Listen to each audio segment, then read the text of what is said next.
श्रोते नमस्कार. जय जय रघुवीर समर्थ. समर्थांनी रचलेले मनाचे श्लोक आपण बघत आहोत. आज आपण 122 क्रमांकाचा श्लोक बघणार आहोत. या श्लोकाद्वारे समर्थांनी आपल्यासमोर एक अतिशय महत्त्वाचं सूत्र ठेवलेलं आहे आणि ते देखील अगदी ठळकपणे. आपल्याला फक्त ते शोधून काढायचं या श्लोकामधून. समर्थांच्या या श्लोकामध्ये समर्थ सांगतात, कृपा भाकिता जाहला वज्रपाणी, तया कारणे वामनु चक्रपाणी, द्विजा कारणे भार्गवू चापपाणी, नुपेक्षी कदा देव भक्ताभिमानी.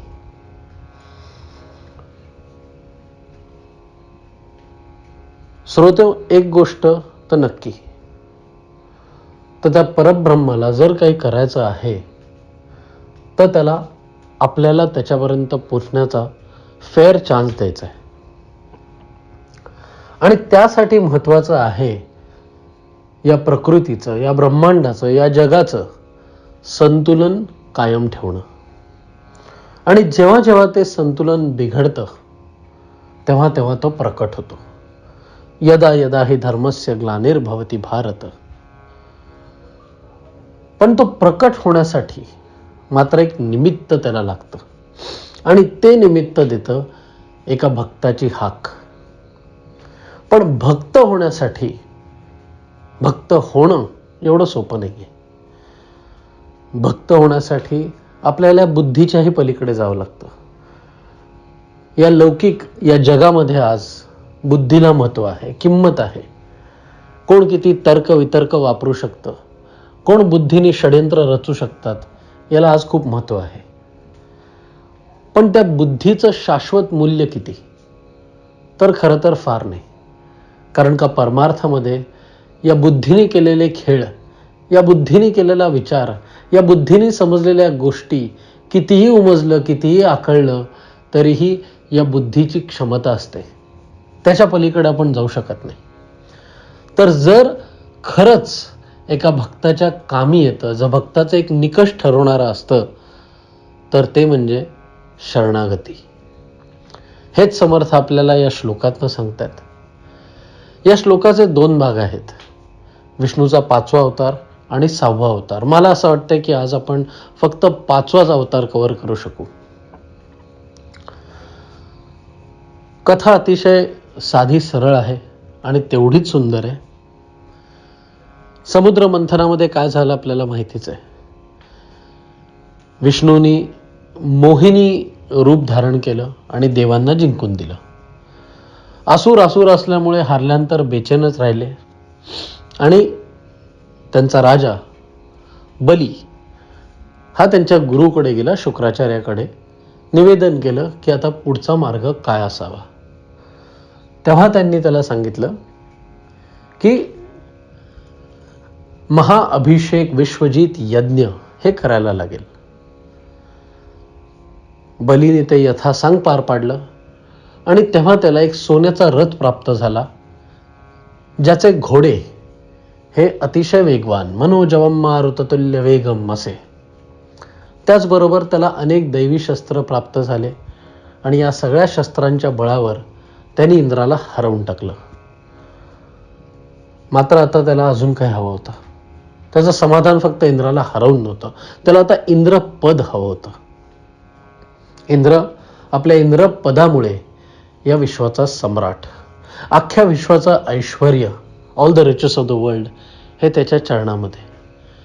आता हे इंद्रपद हवं होतं बलीला.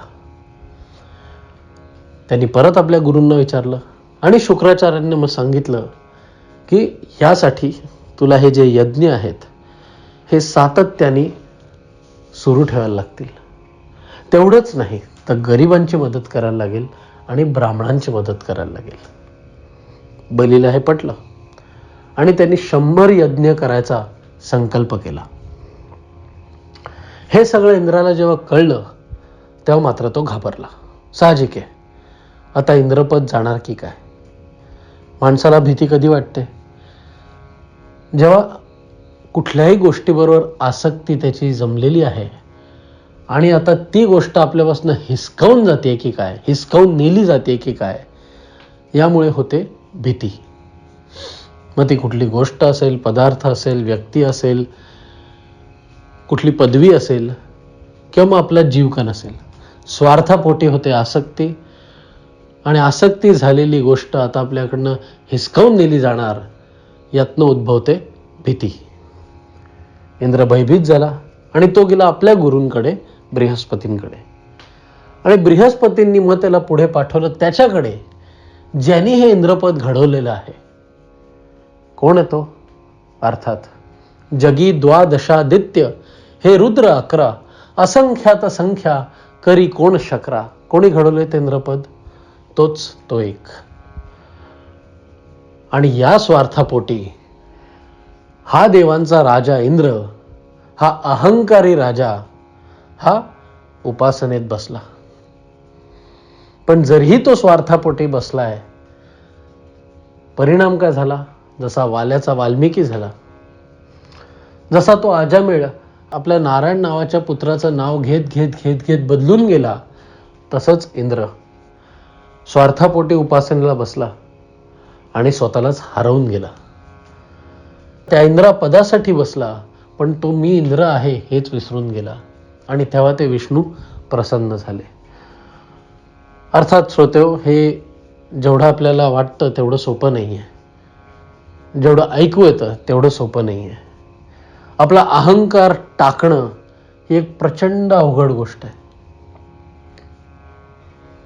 असो, विष्णू प्रसन्न झाला, पण त्यांनी आणखीन एक परीक्षा घेतली. एक बटू, एक लहानसा ब्राह्मण म्हणून तो इंद्रासमोर आला आणि या विश्वसम्राटाला, या छोट्याशा बटू ब्राह्मणासमोर नतमस्तक व्हायला लागला, शरणागत जावं लागलं, साष्टांग घालावं लागला, आपला अहंकार बाजूला टाकून. निमित्त मिळालं होतं. विष्णू अवतारले होते या पृथ्वीचं संतुलन राखण्यासाठी, आणि मग ते गेले त्या बलीकडे, ज्यांनी अख्ख्या पृथ्वीला त्रस्त करून सोडलं होतं आपल्या बळाने.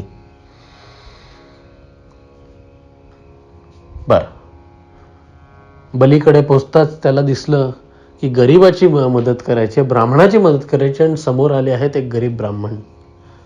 काय देऊ शकतो मी आपल्याला? तेव्हा तो वामन अवतार, तो बटू म्हणला, मला 3 पावलं जमीन हवी आहे. बली म्हणला ठीक आहे. जसा तो म्हणला ठीक आहे, तसा तो वामन अवतार जो आहे तो आकारामध्ये वाढत गेला. या पृथ्वीहूनही मोठा झाला तो. आणि त्यांनी आपलं पहिलं पाऊल जे टाकलं त्यांनी पृथ्वी झाकली गेली. आपलं दुसरं पाऊल टाकताच परलोक झाकलं गेलं. आणि मग त्यांनी बलीला विचारलं, तर तूच सांग तिसरं पाऊल कुठे टाकू? तेव्हा बलीला कळलं होतं की आपली वेळ संपली आहे पृथ्वीवरची. तेव्हा त्यांनी सांगितलं की हे माझ्या मस्तकावर ठेवा. आणि तिसरं पाऊल हे बलीच्या मस्तकावर ठेवताच तो थेट पाताळात जाऊन पोचला.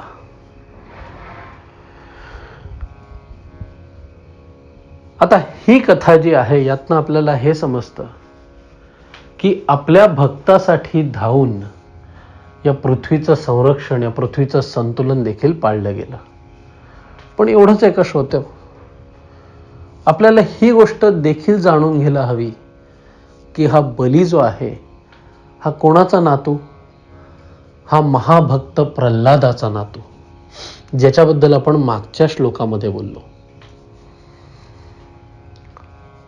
तो महाभक्त प्रल्हाद जो आहे, तो ज्याचा मुलगा होता, तो एक अतिशय अहंकारी बाप होता. त्याचा मुलगा प्रल्हाद महाभक्त, आणि त्याचा नातू हा बली, जो परत आपल्या अहंकारामुळे लयाला गेला, स्वतःचा नाश करून घेतला. सांगण्याचा उद्देश असा की अध्यात्मामध्ये या लौकिक जगासारखं नसतं. इथे डायनेस्टी पॉलिटिक्स चालत नाही. इथे आपण कुठला तरी आडनाव घेऊन आलो आहे, कुठल्या तरी घराण्यात जन्मलो आहे म्हणून आपण ते वैभव अध्यात्मात पुढे नेऊ नाही शकत.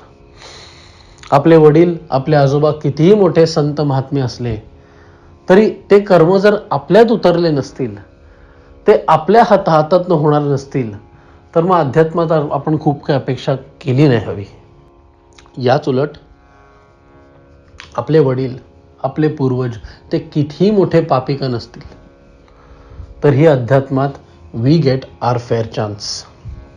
आपल्या हातनंच का किती पाप न होईना, अपि चेदसी पापेभ्य सर्वेभ्य पापकृतमः सर्वं ज्ञानप्लवेनैव वृजनं संतरिष्यसि. थोडक्यात श्रोतेहो, या पहिल्या भागाचा सारांश सांगायला गेलं तर तो भगवंत या पृथ्वीचं संतुलन राखायला अवतारतो.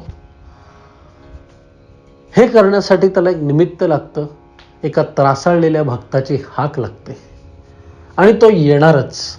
पण भक्त होण्यासाठी शरणागत जावं लागतं. शरणागत जाण्यासाठी अहंकार टाकावा लागतो आणि अहंकार टाकण्यासाठी या द्वैतापासून फिरलं पाहिजे. हे द्वैत जे आपल्याला सारखं सांगत राहतं की you are a different individual, हे आपल्याला टाळायला पाहिजे. आणि हे सगळं माझ्या अनुभवामध्ये सुरू होतं जेव्हा आपल्याला हे जग किती नश्वर आहे, किती इनकॉन्सिक्वेन्शियल आहे, तेव्हा आपल्याला कुठेतरी ती जाणीव सुरू होते. तेव्हा आपल्याला त्या देवाची गोडी लागायला सुरुवात होते. तेव्हा आपल्याला हे नको आणि ते हवंय असं वाटू लागतं. तेव्हा कुठेतरी या जगाचा जो अख्खा लोड, हा जो स्ट्रेस आहे, तो कमी होऊन जातो. आणि मग कुठेतरी आपण एक पाऊल टाकतो शरणागतीकडे. शरणागती जी हळूहळू हळूहळू आपल्या अहंकाराला गाळून टाकते. हळूहळू हळूहळू तद्रूप होऊन जातो. हरिओम तत्सत.